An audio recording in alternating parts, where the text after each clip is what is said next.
James, mate, thank you for coming on. You're welcome. Thanks for having me. We want to dive into a little bit of your past, your personal mental health struggles, because you're very big into fitness and you love helping people. What are some of the things that you've struggled with previously, and what are some ways that you found that helped you the best? Yeah, sure. Where to begin? I guess when I was younger, I wasn't always fit, so I was quite unhealthy. I was overweight. I didn't enjoy a lot of physical activity. I spent a lot of time inside, like playing video games, except for the odd occasion. I was one of the last generation that got to, ride bikes in the street, and when the street lights came on, you knew you had to be home, otherwise you get hiding. And then as I got older, I started to get more into my fitness. I started playing basketball, started doing really well, watching what I ate, got really fit really quick.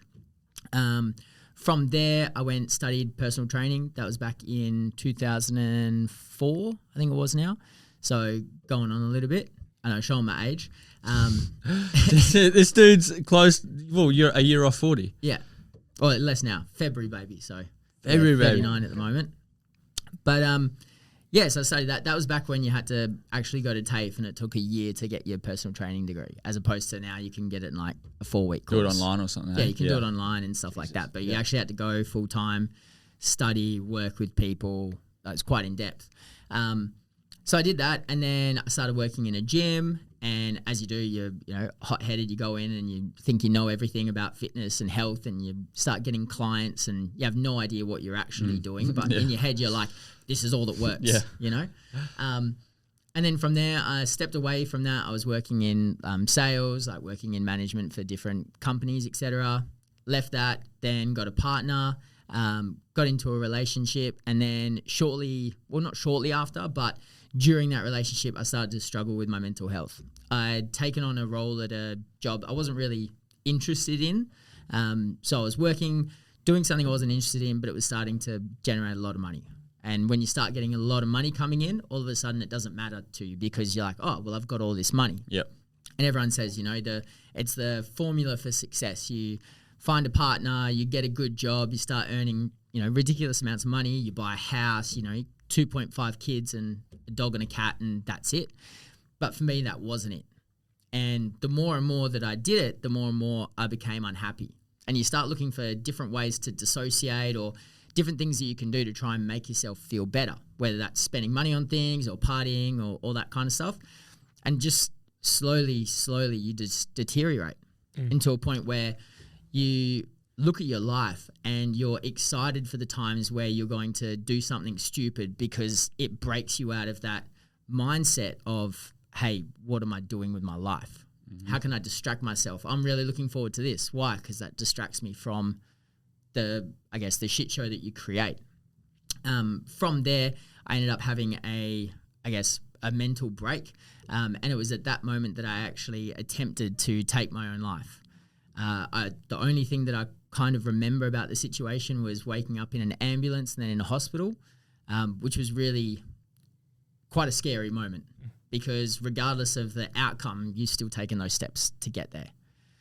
From there, it was into not institutions, but you go stay at a hospital, and you have to stay in like a ward.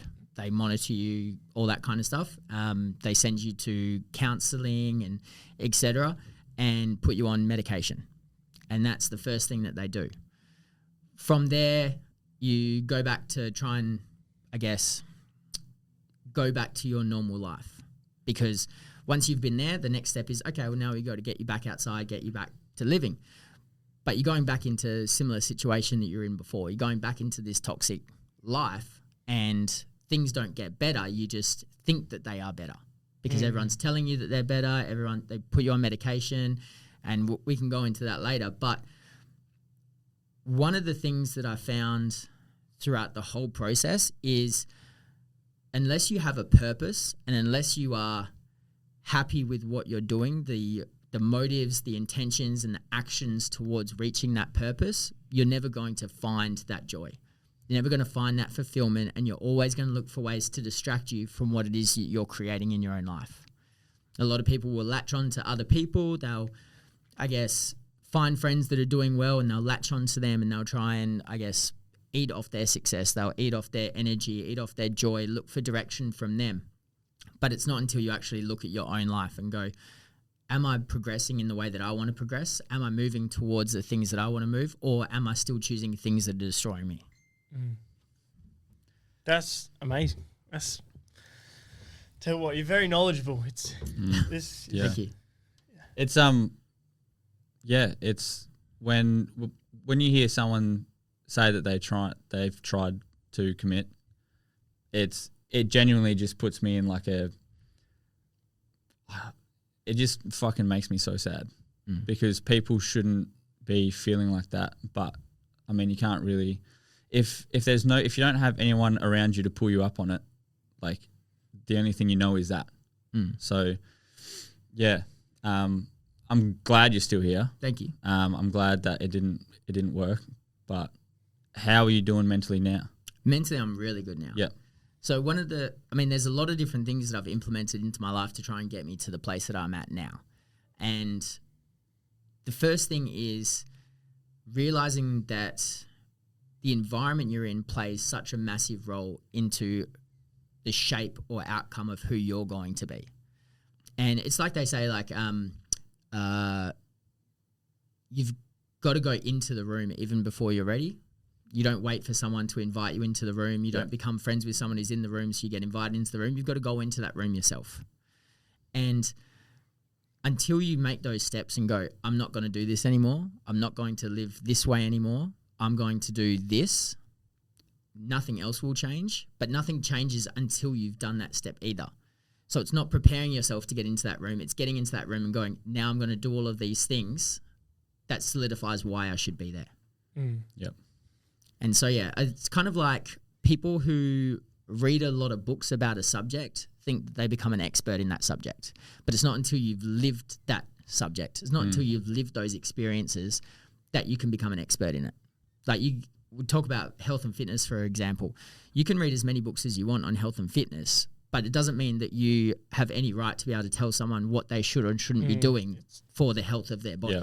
Yeah, it's a whole bunch of theory versus reality. Like Exactly. You can study it all, but if you haven't already been there, you know it's not going to be quite like that. It doesn't matter how much you study for it. Oh, I mean, you can give them the information that they need to hear, but it's whether they're going to take that on or not. I think that's what Sev said last night. Yeah. Is that I can tell you this for free, but because it's just coming from me and there's no value behind it, it's going to go over your head. Yeah. If I put a price or like a meaningful person behind it, then it has more value to you and you listen to it more. You understand it more. Yeah. Yep. It's another good way to explain it is instead of telling someone what they need to do, giving them a reference to go and look at. Yeah. So, for instance, like if I was to say, for instance, you're wanting to run these obstacle courses, right? And I could tell you all of the tips under the sun on how you would be the best obstacle course racer. And you'd go, oh, yeah, no problem. But if I said to you, oh, you want to become the best obstacle racer in the world, you should read this book that this guy has written who's an obstacle racer. It could be the exact same information, but because I've given you something to go and do about it, then all of a sudden that becomes real. Until there's an action, the information doesn't matter. Exactly. That's wild. Just going a bit more into what you do now to, be better mentally. Fitness is obviously a big one for you. What, anything else like in that area other than just being like fitness and whatnot? Like, do you have to watch, Yeah, sure. David Goggins. So I guess one of the first things that I did was re-evaluate my diet. That's one of the first things that I did. Diet's a big thing. Yeah. And it's difficult in the world, I guess, or the society that we live in at the moment, because people can jump onto social media, they can jump onto Instagram or TikTok or whatever, and there's going to be a million different people all saying different things, saying this is right, you should do this, you should do this, you should do this, but that doesn't mean that that's good for you, and it doesn't mean that that's going to work for you. And some things that work for some things, so certain reasons, don't work for others. Like if I want to say, for instance, someone's talking about a diet and they're like, oh, you need to eat more protein. This person's already eating protein and they go, oh, you need to eat more protein. Okay, cool. But if they've got an issue where it's, say, for instance, they're doing a lot of cardiac output, so a lot of like aerobic work or intense work, then they're going to require more carbohydrates. And so if I say get on more protein and you'll, achieve what you want physically, but now all of a sudden their output is reduced, then they're achieving less. So that's the thing. One thing might work for one and doesn't work for another. And what I found is that the more things that I found that suited my gut, things that allowed me to break down food better, that gave me energy inside, that didn't, make me bloated or whatever, then I would be in a better mental mind frame. Yeah. Same thing like when people talk about eating lots of carbs and then you get like you have a food coma. But anytime you got a food coma, it means that you're not digesting the food properly and your body goes into this state of like, I've got to take a time out. So that happens with everything else in your body as well. Like you want to create all these hormones and things like that are going to help you regulate, like you creating your dopamine, your serotonin, things like this. Like they come from somewhere and they come from the gut. And as soon as you disrupt your gut's not working properly, how can you create these other things that you're trying to reap the benefits of? That's why gut health is a massive thing in like fitness and especially in women as well. Like there's this diet, I can't remember what it's called, but they go straight back to like basic whole food eating, and then they slowly implement things that they would normally eat throughout the day. And then if something reacts to them, say they get bloated or whatever, like they give it a 2-week window, and then the thing that they ate, if they react to them, then they go, okay, well that's like a trigger food for my body. They then take that out and then they keep going. But apparently it's very, very hard because, you have to restrict yourself and have like mental resilience. That's the word, yeah. 100%. Everyone wants to have the choice, but no one wants to take the responsibility of that choice. Yeah. And that's where it comes into like, how much does this mean to you? I think that's why I'm so big on trial and error. Mm-hmm. Like I've been training for, I think this year will be 5 years. And the amount of times that I've stopped doing something to then go back to the basics and retrain myself, even from weights to diet, it's just fun to do because then you know how your body reacts to certain things. Oh, yeah. Like bench press or squats, like tweaking your form in squats, deadlifts, all that type of stuff. If you find that your body is starting to hurt after a certain point, then you probably have to change something. Yeah. Like as in joints and stuff. It's like the famous saying, it's like no man crosses the same river twice because it's no longer the same river and he's no longer the same man. Yeah. Yeah. And something that could have worked for you before might have worked because of the situation or the environment that you created for that to work. And then you change something else and now that no longer works for you. Yeah. And so unless you experience these different experiences, then you'll never know. Yeah, absolutely. Yeah. Sorry. What do you got there, mate? I want to look at my cards. What's while we're waiting for that, because that's just one thing that I changed. But there's a few other things which I found really helpful. So one thing, did you know that your mind can't differentiate your body can't differentiate between what's real and what's fake. Same with your mind. And one thing that I found that worked really well for me, when you're having those really dark times and nothing seems to break it out because you're stuck in this mental loop, is laughter therapy. Have you guys ever tried this before? Is that where you laugh into a real laugh? Yeah, you force yourself laughing. We heard through Jody in Jolton that she went to laughter yoga. Yeah, is what she went. There was a small group of them, and she was telling us a little bit about it. But tell us your experience. Yeah, you force yourself to laugh. So you force yourself to laugh. So like with my mental battle, I hate to say like mine was really bad because that's just it's all personal. It's all personal, and everything's always going to be, the same extreme. It's like trauma's trauma. No one experiences more or less. It's just traumatic. But on my dark days, it involved a lot more than just feeling sad. So a lot of my dark days would involve moments where I was borderline paralytic. Like I couldn't move. There'd be times where I was struggling with my own voice in my head that would be talking to me as if I was talking to myself, but saying things that I would never say, things that I would never understand or where they'd come from. And when you get stuck into a situation like that, it's not just like, oh, go do something to make yourself feel better, because you can't. Like you physically can't. And this is what they talk about a lot when people talk about depression. It's not just, oh, I'm sad. It's a whole response that becomes physical. And one of the things that worked really well was laughter therapy, because I didn't have to move. I could do it as soon as I started feeling like, overwhelmed, or you start feeling that weight, or you start feeling that darkness.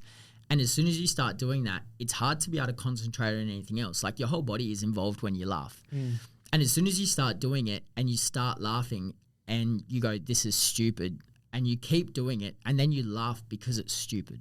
Yeah. And then you laugh because you're laughing because you're doing something stupid. And then you think like, I chose to do this. That's very beautiful. Should we give it a try? Oh, you want to try? You can go. Yeah, let's go. Laughing. No, Just let's go. All of us. Let's go. You know what we're going to do? This is how we're going to do it, right? Okay. You have to keep a straight face. Straight. Okay? You're going to start laughing. Okay? And then you're going to move and look at him and laugh. Okay? And then you're going to start laughing. You're going to try not to. Oh. And as soon as you start laughing, you're going to look at me. Oh, God. Okay? All right. We have to keep a straight face. Fuck this. This does feel It's weird. intense, isn't it? It feels hard. weird. It's good. That's right. All right. Make sure you look in each other's eyes. Make it special. My heart's fucking racing. I'm shitting my pants. Well, it's just laughter. All right. Feel that weight, don't you? Okay.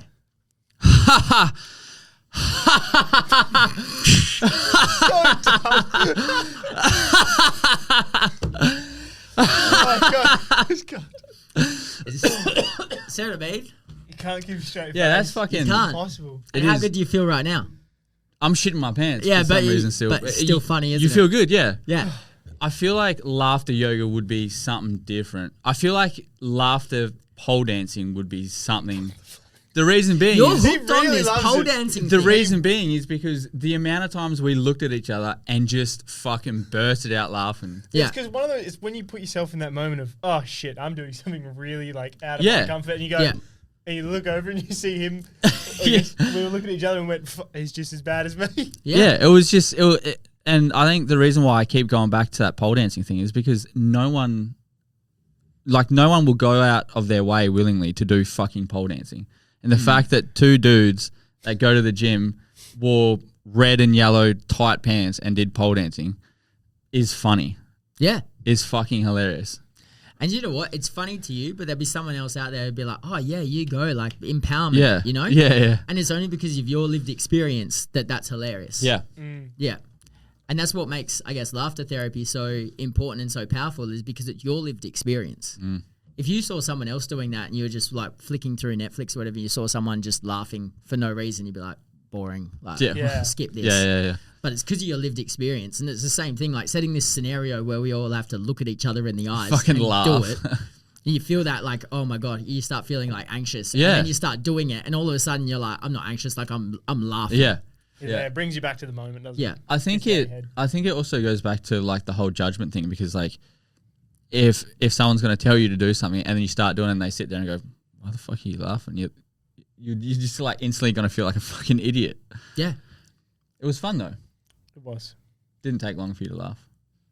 No. It didn't take long for anyone to laugh. Yeah. Straight away. I was like trying to like ready for you to look at me. You started going. I was like, I've already lost it. And you were going. I was like, I can't. Yeah.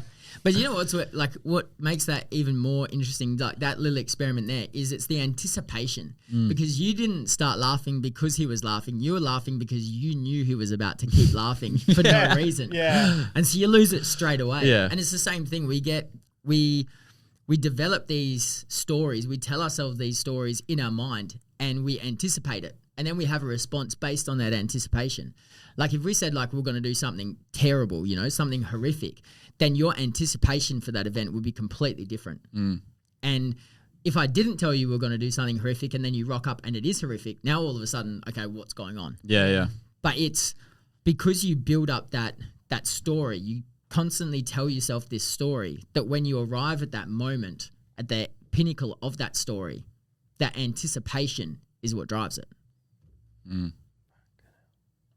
I love getting guests on.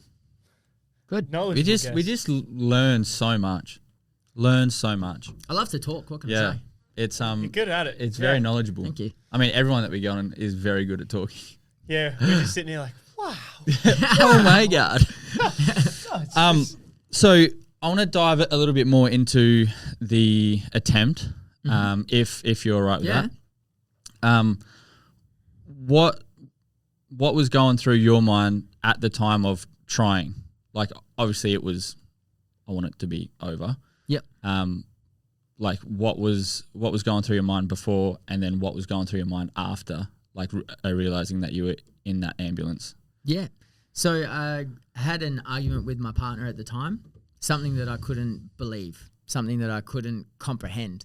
And at the time that I was experiencing that, I was, how do I put this? Again, it's the stories. Like, how could this person think this much? Yep. How could this person believe this? How could this be real? And when you start getting into that place, it breaks down everything. It breaks down everything that you built, everything you've constructed about yourself. It breaks down, your character, your purpose, your everyday action, because all of that creates who you are. And so when you hear someone say things like that to you, it's like, this has shaken my whole world. Yeah. And so that's when, and I won't go through how, but that's when it happened. Yep. And then after that, those stories still existed because nothing had changed about those stories. And no matter how many times people tell you like, oh, we love you, we want you here, don't ever do this again, all this kind of stuff. These are all stories that people tell out of their feelings because of how they feel. But it doesn't change the story that's been created. It doesn't change the story that's been told. And I think that's why it's so important to understand the environment that you're creating and what you're going to allow and what you're not going to allow. One thing that people often say to me is like, oh, I can't believe that, I can't believe that person cut me off. I can't believe that, this happened at work. I can't believe this, blah, blah, blah. And they shouldn't have done that. This person shouldn't have done this, or this shouldn't have happened. But a lot of the time we don't take accountability ourselves, or like, I shouldn't have allowed that to happen. And I think that that's a really important way to start breaking free of these stories. Like, this person said this about you. I can't believe they said that. Well, I can't believe I allowed them to say that to me. I can't believe I put myself in a position where I would put what they say above what I know. Yeah. And I think that's really important. It is very important. Jody did a thing so Jody, for reference, is a mindset coach, and she had a lot of struggles with saying no. So what she did is she printed out in all different fonts and all different colors the word no in her office, and it allowed her to, every time she walked in, she was like, all right, cool. If there's something that I don't want to do, I can say no. So definitely putting yourself first and allowing people to not do those things will create a better mental space for you and everyone else around you. Definitely. Yeah, like Sav said again, you can't help someone else before you help. Like, you help yourself first before you help someone else. Yeah. Like, you don't not know how to swim and try to jump in to save someone drowning. That's not really how it works. Yeah, because then you're both going to drown. Yeah, exactly. Absolutely. I have the same belief when it comes to, when people talk about men's mental health, it's always very different to when they talk about women's mental health. And obviously there's different reasons for that involved, but I think that there's also different ideologies or systems in place for that. But one of the things, whenever they talk about men's mental health, the only thing that ever gets said is, oh, we need to start having the conversation. We need to start having the conversation. And to be honest, that like really annoys me. That really frustrates me, because people say we need to start having the conversation. It's like men don't talk enough. Men talk a lot. When they say you need to start having the conversation, they're like, okay, so we need to open up the door, open up the path to be able to have conversations about men's mental health. But I wouldn't open up the door for someone to perform brain surgery if they weren't a brain surgeon. And you've got a whole lot of people who are saying, oh, men don't talk enough. Okay, well, how are they going to be able to have that conversation with someone who needs to hear something at the right place at the right time and the right information? Like, I think instead of saying, oh, men need to have the conversation, I think more men need to start educating themselves. More men need to read books, like understand different things, ideas, philosophies. We get very caught up in, especially for men, and like you can say this is, misogynistic or whatever, but men, we wake up in the morning, we either train or we go to work, we finish work, we train, we eat dinner, we rest, because then we're going to go back to work. Yeah, you do the same thing over and over again. You do the exact same thing. You're exposed to the exact same people, And then when you go home, if you do decide to watch something, you're exposed to the exact same shows. And so everyone is getting the exact same information that's being fed. The things that we're feeding ourselves are purely entertainment. The conversations that we're having at work are either going to be at work or about work, or they're going to be about entertainment. And then there's perversions from that. It's, oh, I'm at work, I'm not talking about work, I'm talking about this person at work. Or I'm at the gym, I'm not talking about training, I'm talking about this person at the gym. Or I'm talking about this actor or actress or this person on social media, because that's what I'm feeding myself. But we're not talking like, hey, did you read this book from Joe Dispenza? Like, have you looked into quantum theories? Have you know what I mean? Like, but you know what I mean? We're not having those kind of conversations because we're not educating ourselves.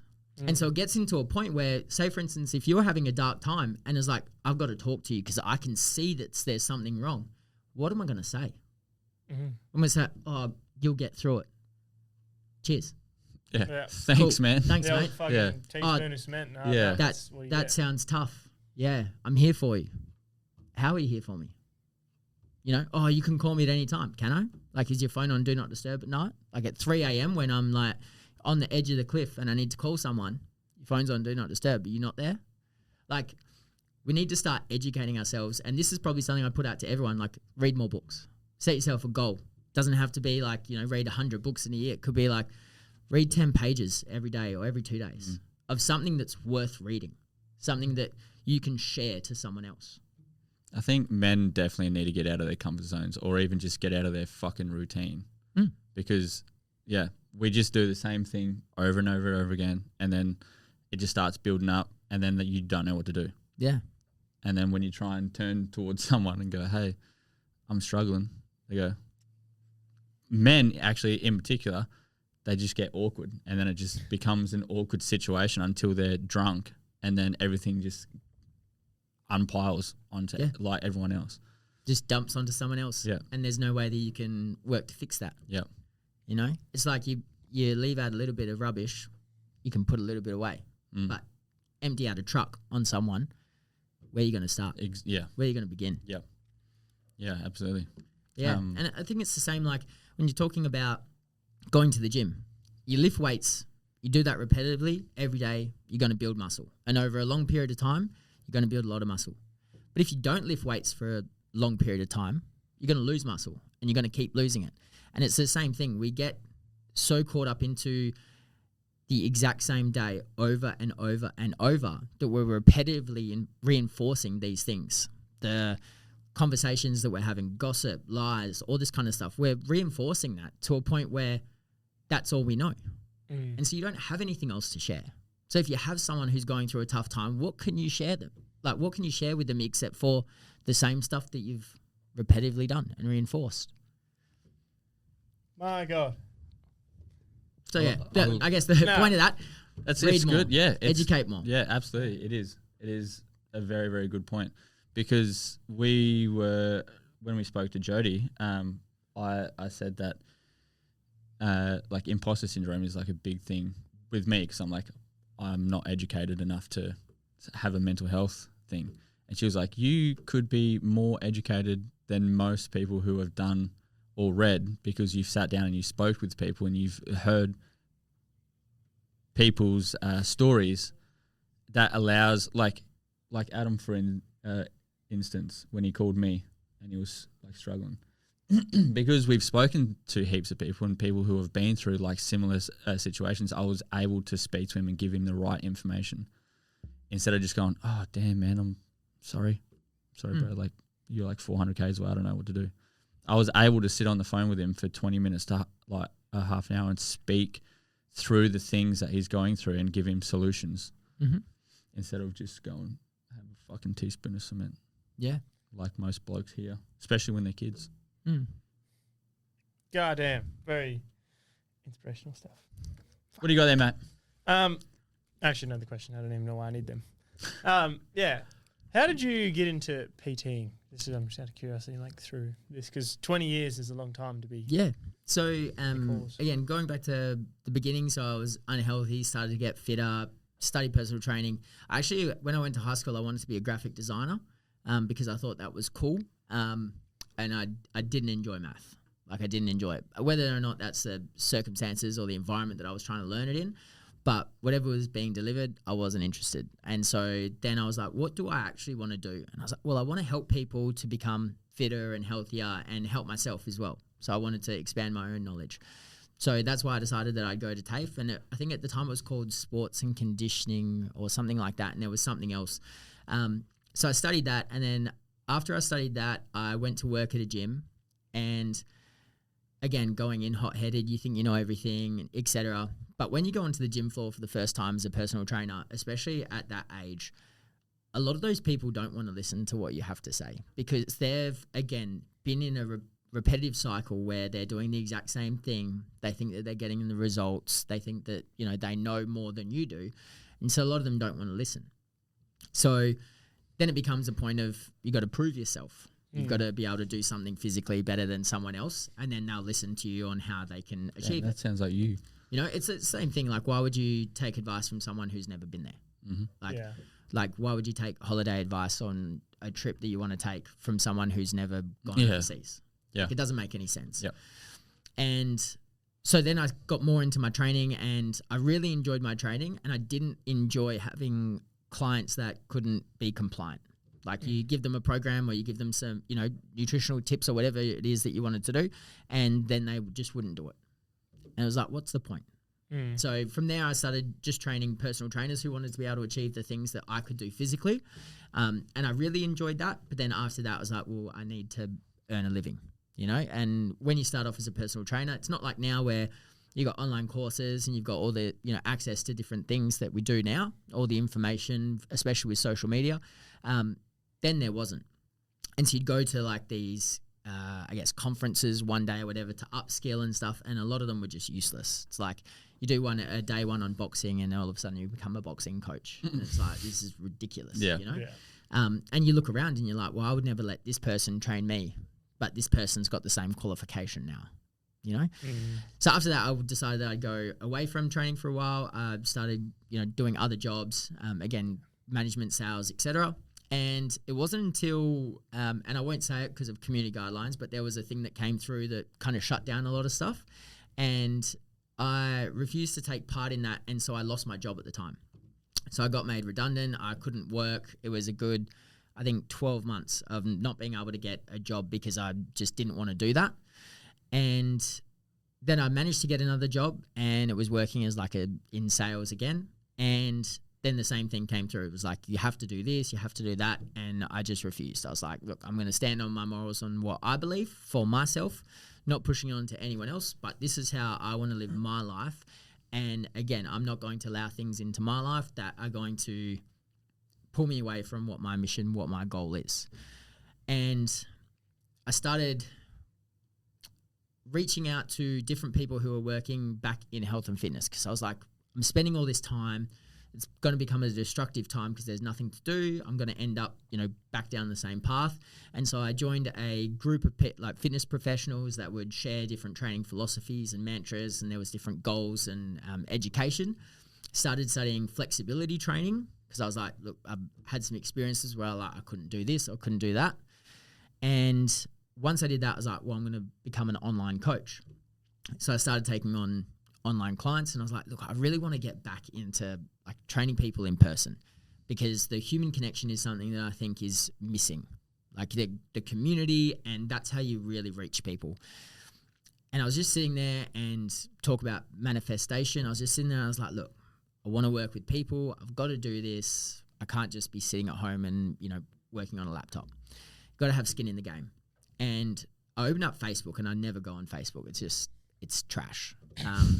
And I'm not afraid to say that on the podcast. Hopefully you guys are okay. No, I don't have Facebook. Yeah. Facebook. Just for fucking scams. Scams and ads. Yeah. And like recommended videos that I don't know why they think that I'd enjoy it. But yeah, so I went on, and one of my old friends had advertisers like, hey, I'm looking for personal trainers for my gym. Hit me up if you know anyone. And so I just contacted him. I was like, hey, I saw that you're looking for personal trainers. Like, I think that this would be really good for both of us. And then it was like, come down now. And so I drove down to the gym, and within 5 minutes, he's like, so you start tomorrow. Fucking perfect. And that was it. And then since then, I've just gone on to, start off working, casual and split shifts, and then working full time, and then become, management and running the gym. And that's how it kind of all transformed. But I guess the real transformation is taking that step and just putting out to the universe, like, this is what I want to do. We've got to make this happen. And then the steps that you take to grow through that situation. Yeah. Because again, you got to put yourself into the room, and then you got to take those steps to solidify the reason why you deserve to stay. Yeah. Is that so in your bio or on your website, I think it says you're responsible for 200. Yeah. What does that mean? Yeah, so we've got 200 members in the gym. Plus, obviously, I have my private clients that I train outside of there. We run it like a group fitness. So it runs like a circuit. Everyone comes in where you have 2 trainers on at any one time. So if it's in the mornings, it'll be myself and someone else. And then in the evenings, we have the other people. But the way our gym operates is slightly different because there's no class times, just open hours. So any one point, someone new will come in. And it's being able to manage their expectations and their results for that people as they come in while other people are leaving, and consistently. Yeah. And then obviously managing the gym and running it to make sure that they've got an environment or a space that's, I guess, going to facilitate that for them. Yeah. Yeah. God damn. And 200 people, that's rather stressful. Is there much stress to it, or is it more of this is just what you want to do? This is your bread and butter? Yeah. To be honest, it's when you're training people, that's why you get into personal training.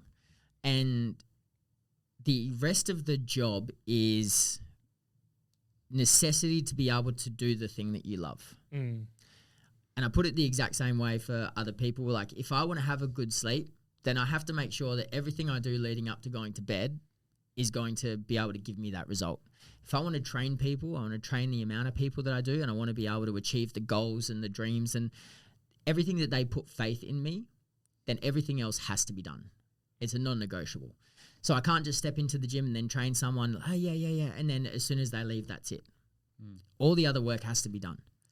And I think a lot of people, when they start training people, they go, yeah, I really love training people. I really love being on the gym floor, talking to the clients, etc. It's like, okay, but that's a small portion of the whole. Like, you need to be upskilling yourself every day. You need to be familiarizing yourself with what's happening in their lives. You have to be creating the programs. You have to be making sure that the gym floor is clean, making sure that everything's safe, making sure that all the equipment is up to code. You have to invest in all of this so that you can have those brief moments. As a PT, what do you think about the whole no sugar things? Honestly, there's a lot of things that can harm you, and a lot of the time we spend more time worrying about these micros, these things that have such a small result compared to the bigger picture. And like, for me, if I want to drink something sweet, I want to drink something fizzy, and I'm just going to drink some Coke Zero. The amount that I would need to drink to be able to do damage to myself is so minimal. And it would be different if you were drinking it a small amount every day. You have like a compounding effect. But if I'm like, hey, I just like to have some this week, then I'm just going to have it. Just fucking have it. So what are we talking like? If we had, say, I'm going to go on the rough estimation of 3 to 4 like no sugar energy drinks a day. Is that going to be bad over? No sugar energy drinks? See, we're talking about different things here. True. See, we're not just talking about artificial sweeteners. The problem that you have is that, do you know what taurine does? Sounds like pool stuff, but no. So taurine is in most of your energy drinks. Yeah. And it can be really good for you, but the reason that it's put in a lot of energy drinks is because it stops the impact that the caffeine has on your heart. So it will not stop, but it subdues it. Because if you were to have so much caffeine on a regular basis, you'd start getting palpitations. And so they put the taurine in there so that you don't get the palpitations. But that's why they say don't exceed this amount, because they put things in there so that you don't feel that. Like, I don't know if you've ever taken like a pre-workout, something that doesn't have taurine in it, but if you're taking something or just a lot of caffeine, like if you have the equivalent of like a large coffee and you have 2 of those a day, you'll feel that. Like, you'll know about it. But yeah, you have these and you feel good. You're like, yeah, I'm buzzing. Like, this is great.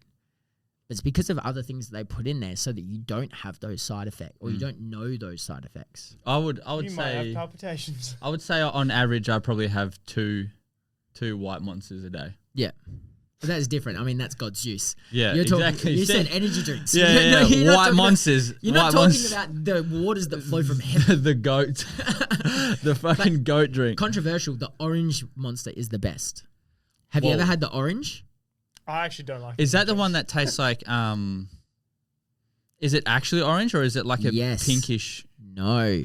No. What's the orange one? Okay, so this is like the hidden gem of the monster world. I don't know. Steph Okay. might have to fight you for that. Yeah. So the orange, it's very hard to find. Right? They only sell it sometimes at some places, and you can get like the gold and the pink and the green Can and you all tell these me different ones. your I'm not supplier? going to no, because other people are listening. Yeah. But the orange, it tastes like Sunkist or Fanta.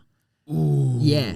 Sugar-free, like strong flavored, this orange, fizzy, it's heavenly. But the reason is that no one ever seems to see it. Like they don't stock it readily at all these other places. They stock like the green, the pink, the gold, the white, but the orange is the goat. The orange. And it was one of the first ones they came out with. Right. So after the white monster, they had the orange. What would you say that the white monster actually tastes like? If you could put a taste to it, what do you think it is? Because I would say it's not a lemonade flavor, but it's probably something close to a lemonade flavor. Do you remember your first kiss? I think that's what it tastes like. Yeah. You can't put your finger on what it tastes like. You Yeah. can't quite remember, but you're like, it was good. It was fucking good. And it's always good. It was good. You know what I mean? But it's not as good as the last kiss that I had from my partner. I'm just saying that as a disclosure. No one has kissed me better than my partner currently now. She's going to listen to this. Absolutely. Same as my wife. Yep. Just Burns listening, I think, somewhere. yeah. I have a Just to mate. be clear. So go back onto the basketball thing. You were talking about you started basketball because that cut out. Oh yeah, so yeah. so I started basketball. That was what I started doing for my fitness. So I was playing soccer for a while, and like I said earlier, I was playing soccer, and it was terrible. Like there's nothing worse. Like when you're overweight, you go outside, it's raining, you run around on grass. Like we talk about like you have to regress things for people. Like there's no regression in learning soccer with a lot of other people that already play soccer. Like, it's not like, you go to the gym and you start squatting on a box first and they're like, yeah, and just touch the box and then you stand up. It's not like that. And you're out in these elements and you don't want to be there. So it was terrible for me. But then when I was in primary school, there were these two kids that came to the school and we became friends and their dad was a basketball coach. And I was like, yeah, I'll come down to basketball. And it started off with, you'd have a game on a Saturday and a training on a Thursday. And then the better you get at it and the more you got out of it, you start improving. And then you're able to play in other divisions. And then it took off from there. And that's how I started to get healthier. Then when I was in high school and I think I was like 14 or 15 at the time. That's when you were first able to start training in a gym. And so I got a gym membership. It was at Belmont Oasis when they'd first opened up. So I started going to the gym there and they get someone to show you around the exercises, etc. And I literally just ran with the program that they'd created for me. And I just did that like every day and just kept increasing my weights. I never changed exercises, never deterred from that. And then I went to study personal training. But that's kind of what got me in the door to do personal training. It was realizing that the position that I was in and then going through that transformative journey over time and then realizing that I wanted to give that to someone else. Yep. That's what changed it for me. There's no better feeling than helping someone transform and be more confident. Mm. It's wicked. They say that if you want to master something, once you've learnt it, the next step in mastery is to teach it. Yeah, what is it? If you can't teach it to someone else, you don't understand it well enough. Yeah. Yeah, and I'd take it a step further is if they don't surpass you, then you haven't taught them enough. That's how I see it. Yeah. Like you see a lot of coaches or trainers, etc., and they'll train athletes, and they might not have any better ability than that athlete. So what right do they have to then be able to teach that athlete? It's because they have been through the process to get to where they are. They've continued to learn and then they've started to teach someone and whatever they have taught them has then allowed that person to progress to a further level than them. Yeah. And that's how things build. That's how society builds, is you're meant to learn as much as you can, and you're meant to go through that journey yourself, and then you impart everything that you've learned in that journey to someone else, so that then they can have a journey that's further than yours. This is like the full Kung Fu Panda story right here. Yeah. It's fucking fire. Kung Fu Panda. I mean, it's anyone would tell you, like, if you're paid to provide something for someone, then you should provide enough that they won't need you again for that thing. And a lot of people will only do the bare minimum because they want to hold on to a client. They want to, make sure they've still got revenue coming in. But if you've done a good enough job that person no longer needs you for that thing, there's going to be a new thing that they're going to want. Like, it's the same with people where you get a trainer and they want to lose weight. And they're like, I want to get down. So I've got a client at the moment wanted to get down to 63 kilos.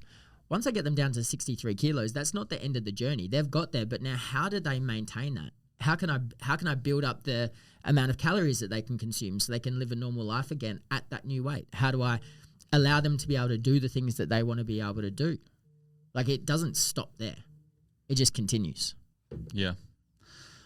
What advice would you give to someone that wants to start in the gym but is scared of judgment? Ooh, good question.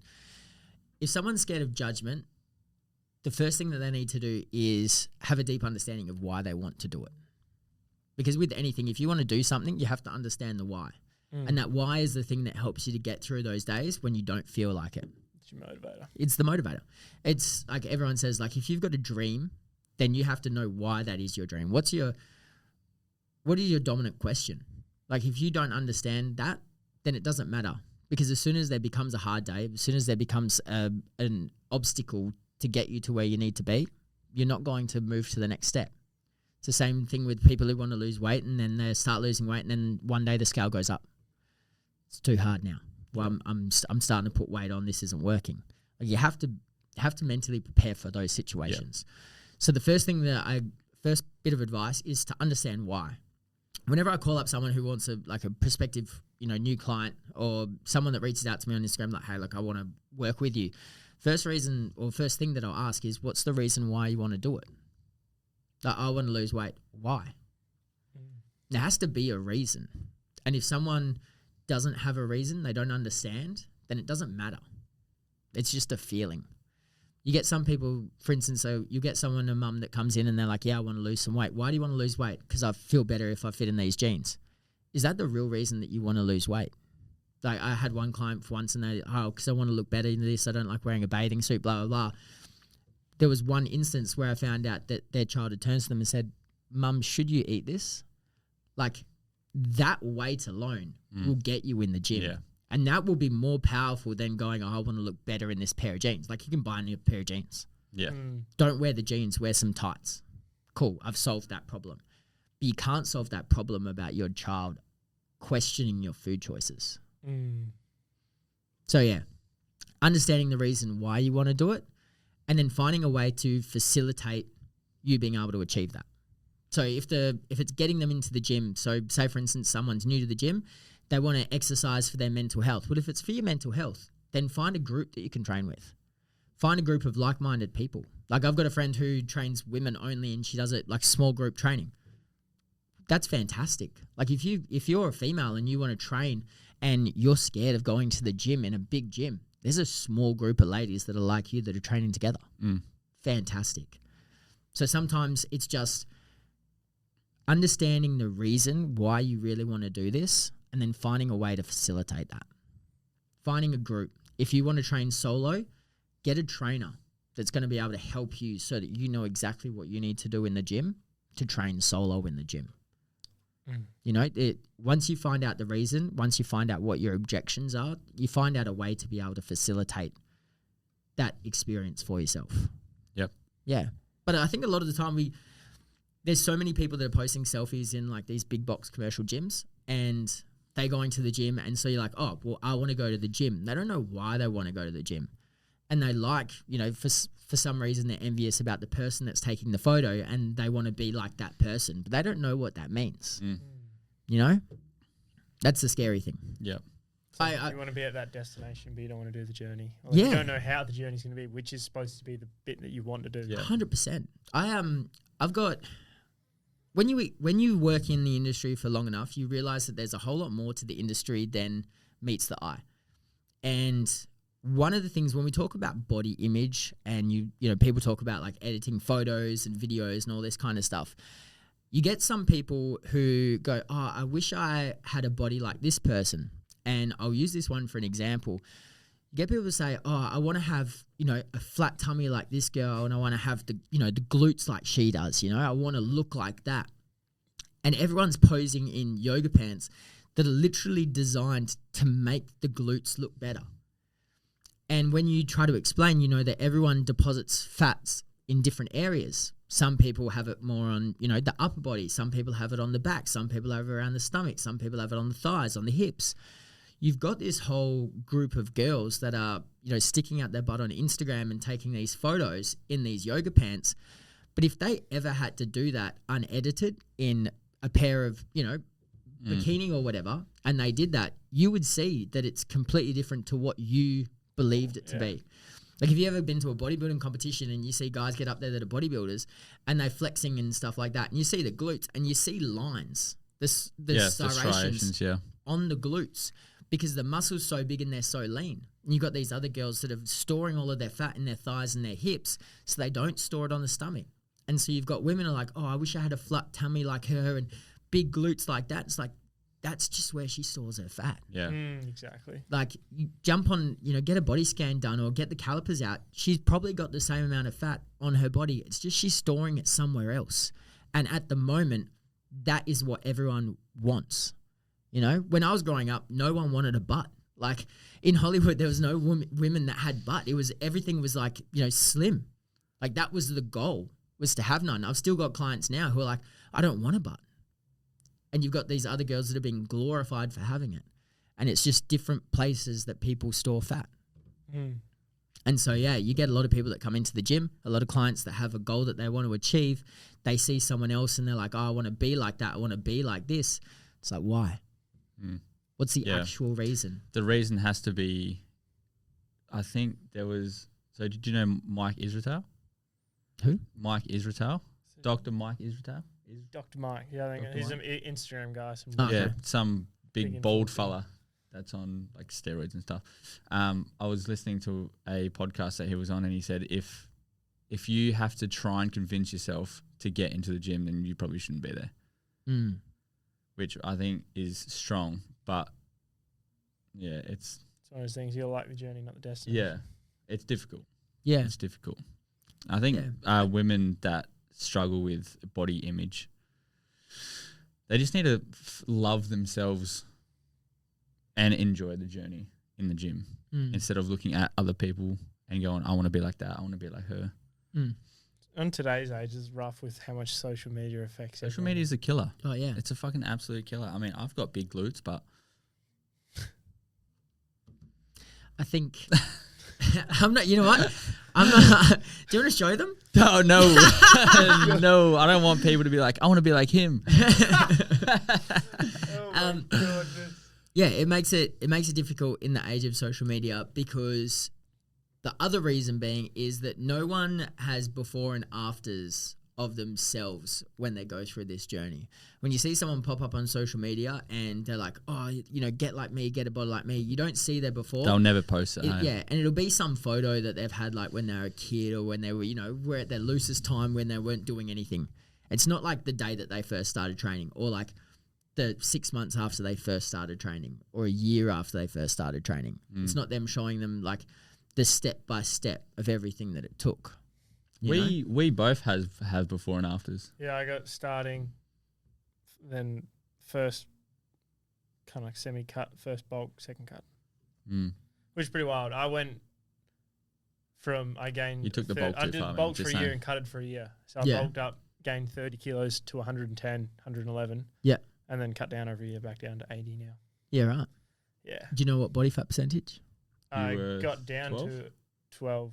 Yeah. 12? That was a while ago. No, it was only a few. Well, I mean, you wouldn't be at that now because you've been like bulking up a bit, but I've you. gained 2, maybe 3 Yeah. kilos now. Yeah. Yeah. I started off as, because I've got 3 kids. Congratulations. Not they're all girls. No, Still it is. congratulations. It is. Thank you. Hectic household. Yeah, so I started at close to 100. I think I was 96, 97. Fat. Yeah, I was the whole like dad bod type with the massive fucking love handles, and yeah, it was fucked. And my whole thing was like, I just want to get fucking shredded. I want to get so shredded. And then because I didn't understand like the whole proteins and fucking all this type of shit, I just went from like that to looking like skinny fat. Yeah. Because I didn't put on any muscle. I didn't do, but then I dropped down to, I started taking all my protein and like taking it pretty serious. And then I got down to 71 at 11.9. Yeah. Or 11.8. 11.9. Good job. Yeah. Percent body fat. Yeah. I was cold all the time. Were you cold at 12? I'm always cold. I hate the cold. I can't do it. Yeah, I don't like the cold. I only like the cold in summer, and that's like I'll put it on the aircon. Yeah, you know what I mean. And we just did cold plunges. Yeah, we did an ice bath down the beach just before. Oh, nice. Good times. That sucked dick. Yeah, that sucked fat dick. Yeah, a minute and a half. Like, I'm not. Fuck this. I'm done. Which a minute and a half is pretty impressive. I'll give them that. Yeah, see, I love an ice bath, but I think it's like it's a sometimes food. You know. Yeah, like, it's not an always it's thing. Not all time. Fuck like, that. I think there's again social media. People are like you got to jump. Morning. Yeah, cold bath, cold plunge every morning. You know, get your day started right. Blah blah blah. Like, but then don't have coffee for like 2 hours after you wake up. So you can do one thing which is like causing a massive amount of stress onto your body, but you can't do something else that causes a massive like the cortisol response is still like you're still getting that just like you would with coffee. Like it's you're creating this large amount of stress where your body's fighting, your nervous system is like wired. And for some reason that's a good thing, but then you have to delay the amount of caffeine, which is like so much more mild. Yeah. Yeah. Again, cold plungers. I'm not a cold plunger. Again, sometimes food. Sauna, 100%. Get in the sauna. Sauna would be sick. I've never done a sauna. But get your blood flowing, get all the nutrients getting delivered to every part of your body, like working on your breathing, your heart rate. Much better. I needed some fucking blood flow after that fucking ice bath.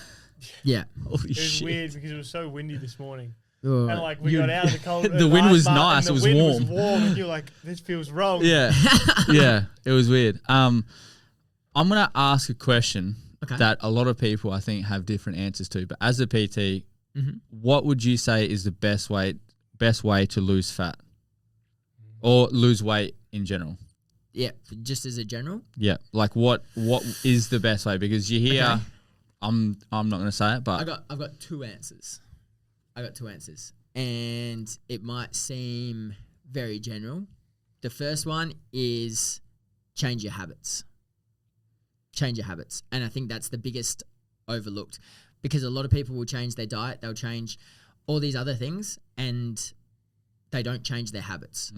And as soon as they fall off or they make a mistake or something happens, they revert to their habits. And so if you can change someone's habits, then they'll no longer want to do those things. They'll no longer want to overeat. A lot of people will consume too many calories, and I can say hand on heart, probably 99% of people will consume too many calories at night. And it's normally because whether they're parents, they've just put the kids to bed. They want to, it's me time now. Tim Tams or and fucking you finish lollies. work and you've had dinner. Now I'm relaxing. I'm cracking some beers. I'm going to have some food. It's the habits. And it doesn't matter what diet you go on. It doesn't matter what exercise regime you follow. If you can't change those habits, as soon as you stop doing that regime, as soon as you stop following that plan, you're back to where you started. And that's why everyone that goes and they dramatically lose a lot of weight and then they, you know, like for instance, like The Biggest Loser, everyone that went on the show, then they started putting weight back on. It's because those habits still exist. Yep. Goes back to what we're saying about mental health. And if you don't understand that the environment is having the biggest impact and you don't change that environment, then it doesn't matter what else you do because you're always going to default back to that environment, back to that habit. Yep. So that's number one. That's number one. And number 2 is to stop lying. Facts. It's hard to be honest. It's hard to be honest. It's hard to be honest with yourself. It's hard to be honest with the people around you. This is one you've probably heard, being a father, right? You've probably heard this before. It's like people say, I would do anything for my family, or would you lose weight for them? Like, oh, I would do this to save them. If my kid was in danger, I would be there. Would you lose weight so that you could be there for their next birthday? Would you lose weight so that you could actually be a part of their life? Would you lose weight so that you wouldn't be a burden on their life? You know what I mean? Like, that's massive. And that's huge, the amount of things that you will suffer from as you get older for not like being overweight or, you know, not having enough muscle or endurance or whatever, the amount of things that you will suffer from will be negligible in comparison to the feeling of not being able to be there for your family. And whether you've got kids now or whether you don't, whether you're young, you're, you know, just left high school or whatever, the fact remains that at one point in your life, you're going to have a family, whether it's going to be a paternal family or whether it's going to be a friendship that you've created. You're going to have that. And the fact that you're not going to be able to be a part of that in a positive way, that you're actually going to be a negative part of that, is the biggest. Yep. But you've got to stop lying to yourself and telling yourself that it's okay. Yep. That's solid. That's solid. That was... I thought you were gonna say count your calories and fucking all the typical bullshit. Right, they were. It's things that people don't want to hear, which is the things that we are trying to get out. Yeah, right. Just brutally honest. Do you know why? It's because you're in a way, and you want change, which means you have to change. Yep. And the obstacles that stop you from changing are the lies you tell yourself to make it okay to be where you're at. Yeah. And telling yourself that your habits aren't a problem. You have to admit at some point in your life, you are the reason. Yeah. Yeah. You are the reason that you are the way that you are. It's no one else's fault. Yeah. It's yours.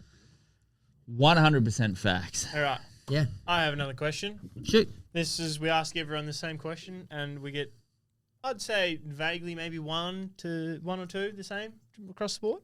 Okay. 5 things to improve your mood. Could be anything, just 5 things that you would do. 5 things to improve your mood. Just for yourself. Like, what tailored to you. Could be anything. Just to improve my mood. Yeah, Not anyone else's. No one else's, just yours. What do you do? You know? Okay. Let me think about this. I'm actually going through my habits now and working out which ones. My hamstring just cramped up. Just oh my God. Holy fuck. You don't have enough electrolytes, mate. You know what it is? Holy it's because fuck. the caffeine is sapping out the hydration for your body. Just so you know, we have had a lot of answers of people saying fuck. They love fucking. Yeah. So anything's on the table. Yeah. It can be anything. Fucking old bitch. Oh my God. To improve my mood. Don't have to. Anything. I'm going to go. I feel like we should change it to like a rapid fire thing. Like you can't. Yeah, you can't think about it. Number one is think about my partner. I like that answer. Yeah. I like that. And you know what? The reason that I say think about my partner is because I love everything that we do, but that's not always accessible. Yeah. And like if I'm at work, I can't see my partner. And like depending on what you do for work, you can't fuck your partner. So yeah. Sorry, I'm going to be sitting like this to keep it straight. And I mean, I make love to my partner, but That's right. Yeah. Right, if I'm having a bad time or if I'm having a good time, doesn't matter. My mood will instantly improve when I think about my partner, because the times that we share, even if it's just laying in bed watching something on the projector, like I wouldn't give them up for anything. Like I think I'd have to agree. Yeah.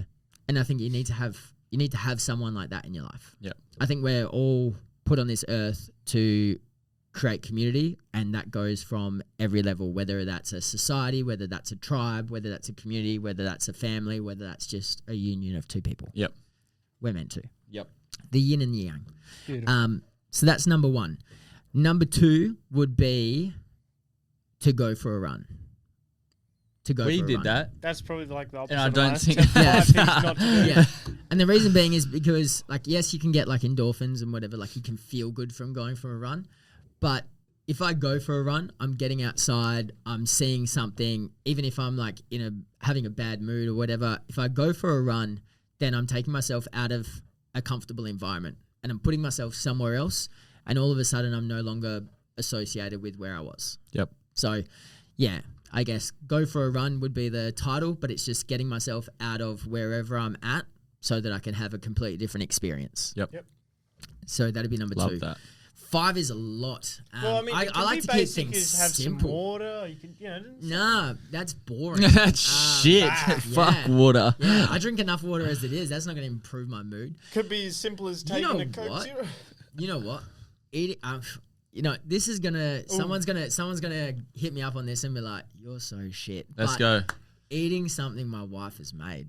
I can tell you, like, I get annoyed when I go to a restaurant. If you go to a restaurant and they serve up food, and you're like, I paid for this, and this is nowhere near dog shit. Yeah. Like you go for a breakfast somewhere and it comes with bacon, and you get like one piece of bacon. Oh, bro. I'm like, absolutely not. I will not go back there again. And if my wife cooks something for me, and I'm feeling shattered, I've gone for 20K run or whatever. I've gone to work for all day. I've come back. That's a lot. Yeah. And I come back and I'm feeling like I'm done. And she's going, I've cooked dinner. Do you know what? Game over. Do you know why if I go out to if I'm working away and I go to a pub, the one thing that I always order is a chicken palmy? Really? That's universal in Australia. It's because I know majority of the time it's going to be good. Yeah. It's going to be somewhat enjoyable. Yeah. So I think I can relate to my missus cooking because we eat pretty healthy. Yeah. I mean, now that I've taught her how to use fucking spices and shit, but I know that what she's going to cook, I'm going to enjoy. Yeah. Because it's essentially tailored for us. Yeah. And it's just fucking wicked. Just to sit there and and it's hearty. Even if it's just mince and rice. Yeah. I know it's going to be good. Yeah. But I'd take it a step further is that it's eating a meal that she's cooked, but it's already cooked. Yeah. Not that she's going to cook. Because if I'm in that space and that meal is there, it's ready to go. You know what I mean? You're like, fuck. Yeah. Hell yeah. Because then the times that we do go out to eat, it's always because I haven't prepared anything, I haven't gotten anything ready for dinner. And so you're going out because it's that urgency. Yep. But when something is already there and they can cook, you're just getting ready to go. I'm a simple man. Yeah. I have simple needs. And all that is just having a good moment. Yeah. At our gym where we have a lot of different people and a lot of people have different levels of comfort. So you have some people that like to, say hello, give a wave. You have other people that fist bump, and then you have other people that hug. And I can tell you that this would be one of mine, is to see the face on one of the members when you say hello to them, the way they like to be said hello to. Tailored to them. It's tailored. Yeah. I've got one couple that come in. One of them loves a hug. They're all about the hug, greatest moment. The other person loves a fist bump. And if I give the first one a hug and I give the second person that fist bump, using their name and saying, good morning to them, they light up equally. Mm. There's nothing worse than when you say hello to someone the way they don't like to be said hello to. It's beautiful to see the passion that you have for your clients. Oh yeah. For the community that you have. Yeah. 100%.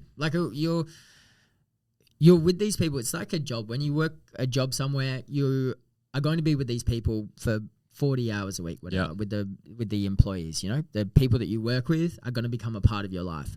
It's the same with the clients. But the thing is, there's so much more invested emotionally and there's so much responsibility with the client because at the end of the day, you're the one that's responsible for what you provide to them to achieve their goals. Yep.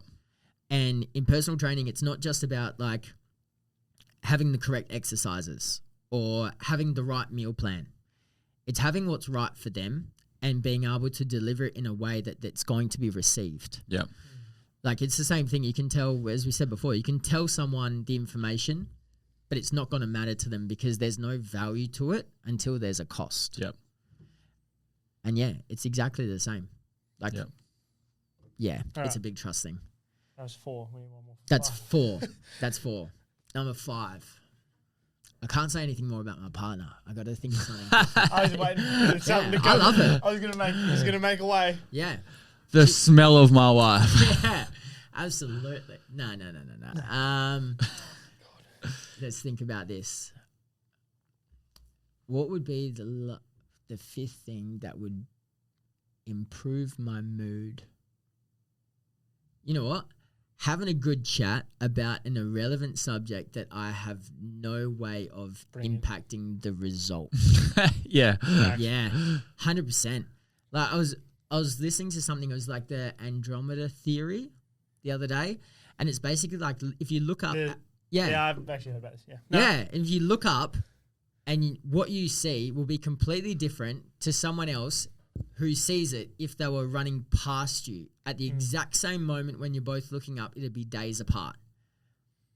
Now, I'm not going to get into the science because I didn't dive deep enough into it, but the fact that they were having that conversation about something that they could not impact, but it was something enough to spark the curiosity, like that's fantastic. It literally brings back that childhood thing of my superhero is better than your superhero. You can't change, but this is... I don't care. Yeah, but you know what I mean? Like we get invested into things that we think that we can change the outcome for, but there's something about the vastness of possibility where you can put something to someone who has never considered that, and something so outlandish that you're like, I've got to dive into this. My brother and I, we have lots of random conversations, and one of them we got stuck into was, what if everything is reincarnated, but it comes back as the thing that it comes back as something it eats because that's what it used to be.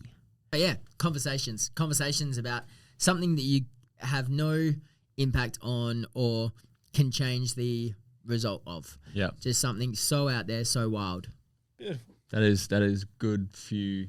I'll tell you what, I don't think anyone. No, there was maybe wife stuff is on there, but not that oddly specific. Yeah, because I think that's why some people get so caught up in talking about sports or politics or whatever, because they get so caught up in this thing about, you know, who's right and who's wrong and having a discussion about this person, that person, what they're doing and what they could be doing, etc.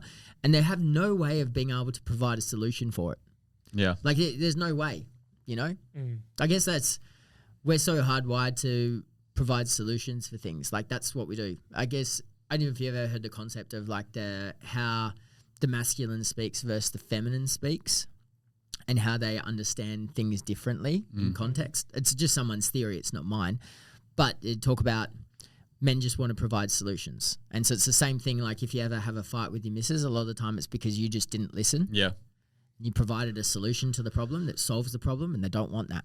And then it's the same thing. If we talk to our partner, if I talk to my missus about something, I just want to be comforted. Like, this is going this. I just want that, hey, baby, it's going to be okay. I'm like, yeah, good. You know, I'll find that solution myself. You know, or I'll ask someone else for the solution. But when you resort there, but yeah. And I think that we get so caught up in these conversations and people get so ingrained in politics or so ingrained in, are you Eagles or Dockers or whatever. They get so ingrained in these conversations purely because they have no way of being able to impact the result. Yep. They have no way of being able to reinforce a solution for the problem. Yep. It just sparks our curiosity and our imagination. There's some good answers. Oh, shit. I didn't realize how close I was. What the fuck? What the fuck? Darn it. Shit. This feels useless. This feels normal. I was about his head just trying to get closer to the glutes. And you're like, this feels normal. This feels pretty normal. Well, I think that's we're going to wrap it up, I think. Mate, thank you for coming on. That was fucking fantastic. For those watching, where can they find you on social media? Or yeah, sure. So on Instagram, just James Ryan Bond. It's nice and easy. That's my real name. So it makes it, that's probably the simplest way. From there, send a DM, get in touch that way. Work with clients online, but I don't advertise that. Yep. So it's more so if I think that I can be of service, if I'm happy to work with them, then so they can send through a message and do it that way. Yep. Otherwise, just come down to the gym and see what it's like. 9 Round in Rivervale. 9 Round in Rivervale. Yep. Best gym. Best gym in Perth. Yep. Said it. Done. Stand by. I like that. Thanks, guys. Awesome, mate. Cheers. Bye. What? You doing it? Welcome back to Extra Credits. There we go. We do this little thing where Okay. I accidentally started do this one day. extra credits. Yeah. And it's just unhinged questions that we Well, just like fucking something you throw wanted out. to say, but you didn't know if it was like Yeah. on the cards, off the cards. Do it. Anyway. How often do you get referenced to James Bond? Oh, all the time. It would have to be all the time. All the time. People are like, oh, is that your real name? And like, oh, and then they say, oh, you must get that all the time. That's the, when people say like, oh, people say jokes about James Bond, the thing that you hear all the time is, James Bond, oh, you must get that all the time. That's the thing. It's not a quote. It's not like a funny line or It's like, just they already know. they just go, oh, you must get that all the time. It's like, get what? You just said my name. Yeah. How many times I told Steph this before because I thought it was really funny. I was like, has anyone ever been like, Ken, chicken? Yeah, I've heard that before. I told Steph hadn't heard that before, and I was like, there's no way you haven't heard that. I've never heard that one before. Yeah. So you were also talking about how you personalize your like welcoming into the gym to each one. How, for you to look at us, how would you, am I a cuddle or is he a fist bump or is he a grab on the cheek or is or a kiss? It's crazy. Yeah, yeah, grab on the cheek. Grab on the cheek? Who grabs the cheek? Okay. No, so when I first meet people, then it's always going to be like a handshake or a fist bump. Like you have to set that expectation. Yeah. And then things can then evolve from there depending on their level of comfort. But I ask people, and I think that's important. Consent is like, are you a hugger or a fist bump? And if they are a hugger, then they'll tell you. If they're not sure about wanting to hug, then they'll say, I'm a fist bump.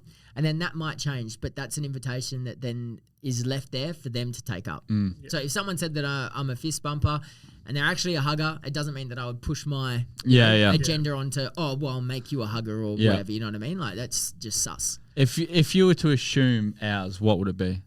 The way you grab the microphone, I reckon you're both huggers. That sounds gay. I can guarantee, I think the most common one I say is, fuck off, or something. I was just, yep, cool, fuck off. Are you huggers or are you fist bumpers? I think fist bumpers is... Do you hug each other? No. Never, ever? I would fight him before I hug him. Really? No, he hates people touching him. Do you know what I hate people in found? general. That's my thing. A lot of people, especially men who are like very against like physical touch, etc., there's always going to be a moment where they're going to accept a hug. And I think it's just depending on the situation. Yeah, rare moments. You know what I mean? Like I get a lot of people at the gym and a lot of guys, they might appreciate a hug, but will fist bump anyway because that's their level of comfort at that level of time. But then there'll be moments where like they'll come in and they'll see me giving a hug to someone else like, oh, where's my hug? I'll be like, bring it in. Yeah, let's you know what go. I mean? Yeah. But it doesn't mean that they want to hug every time. Yeah. And I think one of the important things is like, especially at the moment, people talk about consent and they say you need to get consent for everything that you do. Mm. You don't have to take it as far to the point where you have to ask consent for something. Like you don't have to push the limit. If someone's a hugger, you can still just fist bump them and they're going to appreciate that. Yep. You know, and if someone wants to hug, then they'll tell you that they want to hug if they know that that's something that you would offer to them. Yep. It's like if you walk into Hungry Jack's, you expect that there's going to be a burger. You know what I mean? You expect there's going to be a burger, but not everyone who walks into Hungry Jack's is a customer. Yeah. They know that the burger's on offer, but it doesn't mean that they're a customer. It doesn't mean that you can just take their money because they've walked in the door. Yeah. It's the same thing. If someone walks in, I'm going to say hello to them. They know that there's something on offer. They know that there's burgers that I'm selling. They will ask for that burger because they know that it's an option. But I don't have to go out and say, hey, would you like a hug today? Hey, would you like a hug today? Yeah. I've told them what is on offer. Yeah. It is up to them whether they want to buy. Beautiful, beautiful. Well, I think that's going to be the episode. That was awesome. Thank you so much, James, for coming on. Your story and share the inspirational message and love that you have for people. We can do it again sometime. Absolutely. Beautiful. I now have your personal phone number, so expect Oh, shit. expect me to No, you don't. I do. All right, mate. Cheers, guys. Appreciate Bye. it.